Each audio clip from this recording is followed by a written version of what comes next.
اللہ کی نشانیوں میں سے جو نشانیاں ہیں اس کو یہ سمجھ کر کے آیا کہ اب ہمیں اللہ تعالیٰ کی نشانی اگر بننا ہے تو میرے عزیزو نبی کی عزت اور ان کی محبت کے لیے دوڑ لگانا ہوگا۔ وہاں پر بہت ساری چیزیں ہیں، لیکن ایک محب رسول جاتا ہے تو اپنے حبیب کی خوشبوئیں وہاں ڈھونڈتا ہے۔ بعض بدبخت جاتے ہیں، وہ کہتے ہیں کہ یہاں پر اب مصطفیٰ کریم صلی اللہ تعالیٰ علیہ وسلم کا نام لینے کی بھی ضرورت نہیں، نعوذ باللہ من ذالک۔ کئی ایسوں سے میری ملاقات بھی ہوئی، وہ کہتے ہیں کہ وہ آئے تھے اور اپنا پیغام دی اور چلے گئے، وہ اتنے امپورٹنٹ نہیں ہے، قرآن امپورٹنٹ ہے، کعبہ امپورٹنٹ ہے۔ آپ آئے ہیں یہاں پر تو کعبے کا طواف کیجئے، قرآن کی تلاوت کیجئے۔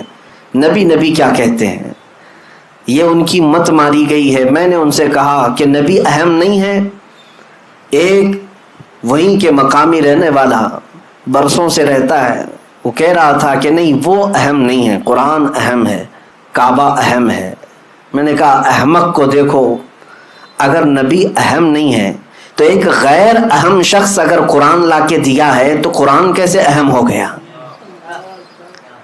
اگر وہ اہم نہیں ہے تو غیر اہم آدمی اگر کوئی کتاب کے بارے میں کہہ رہا ہے یہ اللہ کی کتاب، تو نے مان کیسے لیا کہ یہ اللہ کی کتاب ہے؟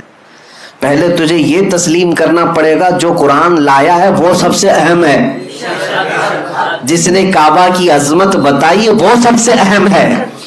اگر وہ عظمت نہ بتاتا تو ہمیں کیا پتا، اگر وہ قرآن کے اوراق ہمارے سامنے تلاوت نہ کرتا تو ہمیں قرآن کیا پتا۔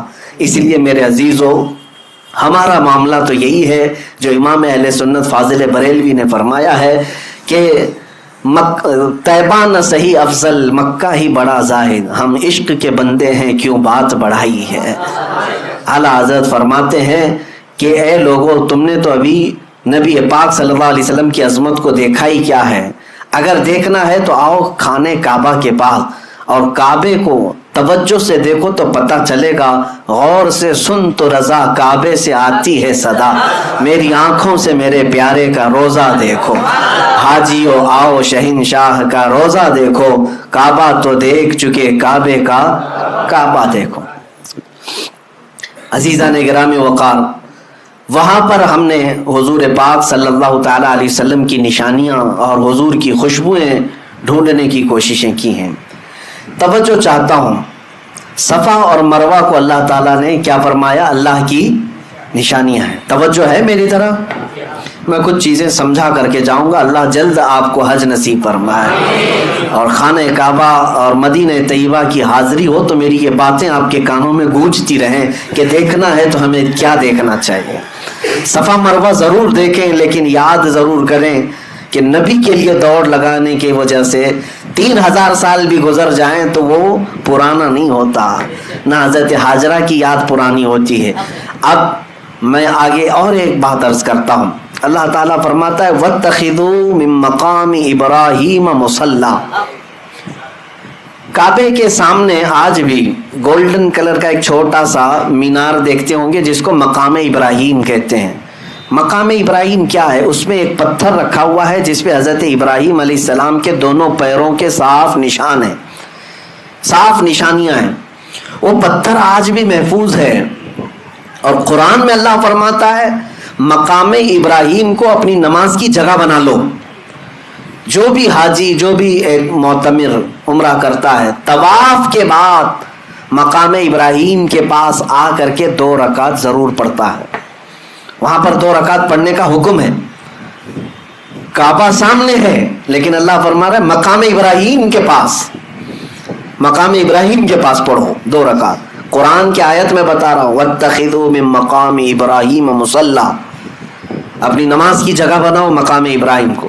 اب ہم نے محسوس کیا، تحقیق کیا تو سارے لوگوں کی زبان پر ایک ہی بات جاری، اور وہاں پر بھی جا کر کے آپ پوچھیں گے، کچھ لوگ اس کے ارد گرد کھڑے بھی رہتے ہیں محافظ کی حیثیت سے، کچھ پولیس والے اور کچھ لال دوپٹے والے۔ وہ لوگ جب بھی آپ سوال کریں گے تو یہی کہیں گے کہ یہ پتھر ہے جس پر کھڑے ہو کر کے ابراہیم علیہ السلام نے کعبے کی تعمیر کی، اور ظاہر سی بات حقیقت ہے، تاریخ بھی ہے۔ وہ پتھر کی ایک تاریخ یہ ہے کہ ابراہیم علیہ السلام اس پتھر پر کھڑے ہو کر کعبے کی دیواریں بلند کرتے تھے. دیوار جتنی بلند ہوتی تھی پتھر بھی اونچا ہو جاتا تھا. جب ابراہیم علیہ السلام کو اترنا ہوتا تو پتھر چھوٹا ہو جاتا تھا. وہ فلیکسیبل سیڑھی کی طرح تھا, خود اونچا ہوتا تھا اور خود نیچے ہو جاتا تھا. اب یہ پتھر ابراہیم علیہ السلام کی خانہ کعبہ کی تعمیر کرنے کی نشانیوں میں سے ایک نشانی رکھی گئی ہے, محفوظ ہے. تو میں آپ سے پوچھتا ہوں, کیا وہ پتھر اتنا افضل اسی لیے ہے کہ اس پر کھڑے ہو کر ابراہیم علیہ السلام نے کعبے کی تعمیر کی؟ میرے عزیزوں, مشہور تو یہی ہے, لیکن عشق والوں کی زبان سے پوچھیں تو ان کی تحقیق میں ایک اور باب کا اضافہ بھی ہوتا ہے. فرماتے ہیں مفسرین کہ اس پتھر کی ایک یادگار اور بھی ہے. صرف کعبے کی تعمیر نہیں ہوئی اس پتھر پر کھڑے ہو کر, بلکہ جب خانہ کعبہ کی تعمیر مکمل ہوئی تو اس پتھر پر کھڑے ہو کر ابراہیم علیہ السلام نے ایک دعا کی تھی, ربنا وبعث فیہم رسولا من انفسہم یتلو علیہم آیاتہ وَيُزَكِّيهِمْ وَيُعَلِّمُهُمُ الْكِتَابَ وَالْحِكْمَةَ إِنَّكَ أَنْتَ الْعَزِيزُ وَيُعَلِّمُهُمُ الْكِتَابَ وَالْحِكْمَةَ وَيُزَكِّيهِمْ إِنَّكَ أَنْتَ الْعَزِيزُ الْحَكِيمُ. ابراہیم علیہ السلام نے اس پتھر پر کھڑے ہو کر یہ دعا کی تھی, اے ہمارے رب, یہاں پر بسنے والوں میں سے ایک رسول پیدا فرما, ایک رسول پیدا فرما جو لوگوں کے دلوں کو صاف کرتا ہو اور کتاب و حکمت کی انہیں تعلیم دیتا ہو. مولا بے شک تو حکمت والا اور غالب حکمت والا ہے. ابراہیم علیہ السلام نے اس پتھر پر کھڑے ہو کر کے دعا کیا کی تھی, اے اللہ ایک رسول پیدا فرما.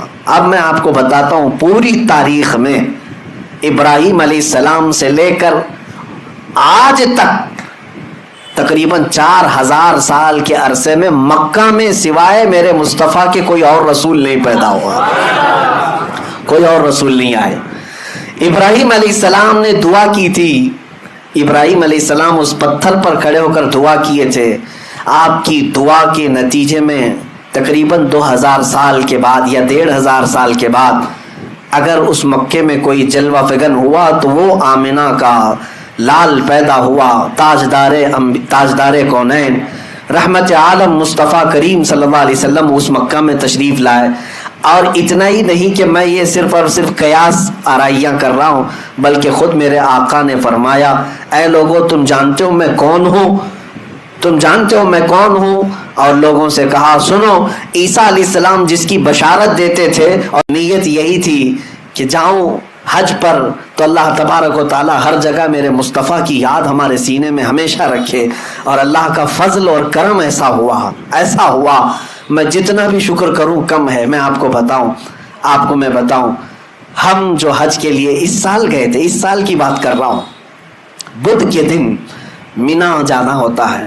اس سال ہم جو گئے بدھ کے دن مینا گئے, جمعرات کے دن, بدھ کی رات ختم ہو گئی تھی, جمعرات کو ہم مینا میں قیام کیے. 5 وقت کی نمازیں جمعرات کے دن مینا میں نماز پڑھنی تھی. توجہ چاہ رہا ہوں, جمعرات کو ہم کہاں گئے, مینا میں 5 وقت کی نمازیں پڑھے. اور جمعہ کو ہم عرفات کے میدان میں تھے. عرفات کے میدان میں جمعہ کے دن ظہر اور عصر ملا کر کے پڑھی جاتی ہے, اور پھر سورج غروب ہونے کے بعد جمعہ کی جو رات آتی ہے یعنی سنیچر کی رات, وہ مزدلفہ میں قیام کیے. اور اس کے بعد سنیچر کی جو صبح تھی اس دن کنکریاں مارنے ہوتا ہے بڑے شیطان کو, ایک ہی شیطان کو 7 کنکریاں سنیچر کے دن مارے, اور اس کے بعد سنیچر کے دن ہی قربانی کیا. سنیچر کے دن ہی ہم نے اپنے بال منڈائے اور سنیچر کے دن ہی خانہ کعبہ کا طواف کیا. آپ کو میں بتاؤں, جمعرات کے دن مینا میں, جمعہ کے دن عرفات میں, اور سنیچر کے دن یہ سارے ارکان ہوئے.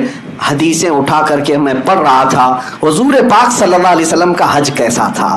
میرے آقا صلی اللہ تعالی علیہ وسلم نے اپنا جو آخری حج فرمایا, صحابہ روایت کرتے ہیں کہ اللہ کے نبی کا جو آخری حج تھا حضور پاک جمعرات کے دن مینا میں موجود تھے, اور جمعہ کے دن میرے آقا عرفات کے میدان میں تھے. اور وہ آخری خطبہ جو حضور نے عطا فرمایا پوری امت کے لیے وہ عرفات کے میدان میں جمعہ کے دن تھا، اور جمعہ کے دن سورج غروب ہوتے ہی جو سنیچر کی رات آتی ہے میرے آقا نے مزدلفہ کی طرف کوچ فرمایا، مزدلفہ میں رات گزاری، اور جب سنیچر کی صبح ہوئی حضور پاک نے کنکریاں ماری اس شیطان کو، رجیم کو، اور سنیچر کے دن ہی میرے آقا نے قربانی بھی فرمایا، بال بھی حلق فرمائے، اور سنیچر کے دن ہی خانہ کعبہ کا طواف بھی فرمایا۔ میرے عزیزو اس حج کو حج اکبر ہی کہتے ہیں، عام زبان میں حج اکبر ہی کہتے ہیں۔ میں اس بات پر رشک کرتا ہوں کہ مولا کریم ہمیں اس سال تو نے جو حج ادا کیا وہ میرے مصطفیٰ کی سنت پہ عمل کا بھی موقع عطا فرمائے۔ حج تو حج ہے، کسی بھی دن کریں، جب بھی وہ حج آئے، حج کا دن جب بھی آئے، لیکن جب یہ میچ ہو جائے تو عاشقوں کی بات ہی کچھ اور ہوتی ہے۔ وہ دن جب آتے ہیں تو یاد آتی ہے کہ آج بھی جمعہ ہے، آج عرفات کا دن ہے، اور آج ہی کا وہ دن تھا جب میرے مصطفیٰ عرفات کے میدان سے خطبہ دے رہے تھے۔ میرے عزیز و حج اللہ کی عبادت ضرور ہے لیکن میرے مصطفیٰ کی یادوں میں بسی ہوئی ہے، حضور کی یادوں میں اور خوشبوؤں میں بسا ہوا وہاں پر ماحول ہے۔ بہرحال یہ ارکان ادا کرنے کے بعد یقیناً سعادتیں اگر اور قبولیت کی سندیں اگر کہیں ملتی ہیں تو گنبد خضرا کی چھاؤں میں ملتی ہیں۔ یقیناً ایک حاجی جب رخت سفر باندھتا ہے طیبہ کی طرف، حرم کعبہ کی زیارتیں مکمل ہونے کے بعد عجیب سی کیفیت ہوتی ہے، عجیب سی کیفیت ہوتی ہے۔ جب وہ نکلتا ہے تو وجد میں ہوتا ہے، خوشیاں منا رہا ہوتا ہے، اور جس کے دل میں میرے آقا کی بارگاہ میں پہنچنے کی آس لگی رہتی ہے وہ منٹ منٹ گنتا رہتا ہے، ہر گھنٹے پوچھتا رہتا ہے ابھی مدینہ کتنا باقی ہے، ابھی کتنا باقی ہے۔ بسوں میں بیٹھے ہوئے حاجی کلومیٹر کے بورڈ کو دیکھتے رہتے ہیں، ابھی مدینہ 200 کلومیٹر باقی رہ گیا، 150 باقی رہ گیا، 100 باقی رہ گیا۔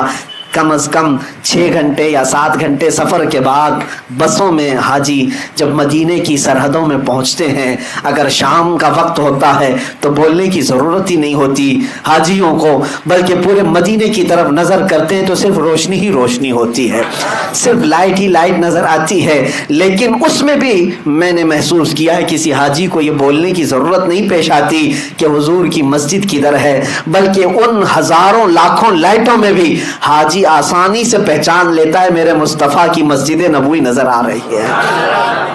تقریباً وہ ابھی 10-12 کلومیٹر دور ہی ہوتا ہے لیکن اسے مینار نظر آتے ہیں اور وہ پہچان لیتا ہے۔ میں نے کئی حاجیوں کو محسوس کیا ہے جو زندگی میں پہلی مرتبہ جا رہے ہیں، پہلی مرتبہ جا رہے ہیں، جنہوں نے کبھی مدینے کی وادیوں کو دیکھا نہیں، ان کو بھی آپ کچھ نہ بولیں، بس میں بیٹھے رہیں، تھوڑی دیر کے بعد وہ وجد میں اچھلتا ہوا کہے گا مولانا وہ جو روشنی نظر آ رہی ہے کیا یہی مسجد نبوی نہیں ہے؟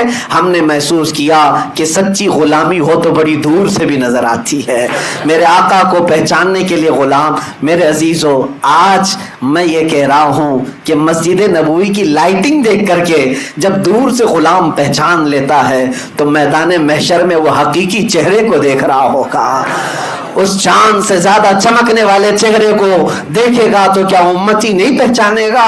عزیزان گرامی وقار، ہم اسی آس میں جیتے ہیں کہ وہ آقا تشریف لائیں گے اور اپنے جلوہ جہاں آرا سے ہم سب کو مشرف کریں گے۔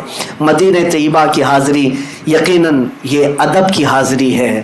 بارگاہ مصطفیٰ میں جب ہم حاضر ہوتے ہیں 2 کیفیتیں ہوتی ہیں، ایک خوشی کی بھی اور ایک رقت کی بھی۔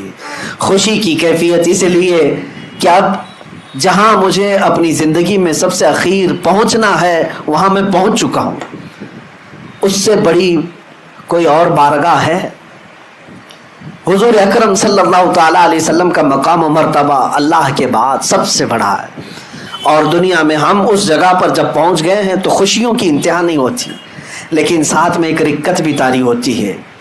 کبھی ہم اپنی طرف بھی دیکھتے ہیں، کہاں یہ گندے قدم، کہاں یہ مقدس حرم، اور بڑھنے میں کبھی پیر بوجھل ہو جاتے ہیں، آنسو نکل آتے ہیں کہ کہیں میرے آقا صلی اللہ تعالیٰ علیہ وسلم کی نظر پڑے ہم پر تو نہ چہرہ دکھانے کے قابل ہے نہ جسم اس طرح قابل ہے۔ لیکن میرے عزیزو انہی کشمکش میں ایک محب رسول جب باب السلام میں داخل ہو ہی جاتا ہے، ہزاروں کی بھیڑ میں لگی جاتا ہے، تو دل پر پھر یہ تسلی آتی ہے۔ کس بات کی تسلی آتی ہے یہ سوچنے پر ہم مجبور ہوتے ہیں نہ کوئی عمل ہے سنانے کے قابل، نہ منہ ہے تمہارے دکھانے کے قابل، لگاتے ہیں اس کو بھی سینے سے آقا جو ہوتا نہیں منہ لگانے کے قابل۔ جب یہ بات یاد آتی ہے تو پھر حوصلہ ہو جاتا ہے کہ تجھ سے جو منہ چھپاؤں تو کروں کس کے سامنے یا رسول اللہ، آپ کے پاس نہ آؤں تو پھر کس کے پاس جاؤں؟ اس لیے کہ ہم نے بچپن سے یہی سنا ہے، بے ہنر و بے تمیز کس کو ہوئے ہیں عزیز، ایک تمہارے سوا تم پہ کروڑوں درود، گندے نکمے کمی مہنگے ہیں کوڑی کے تین، کون ہمیں پالتا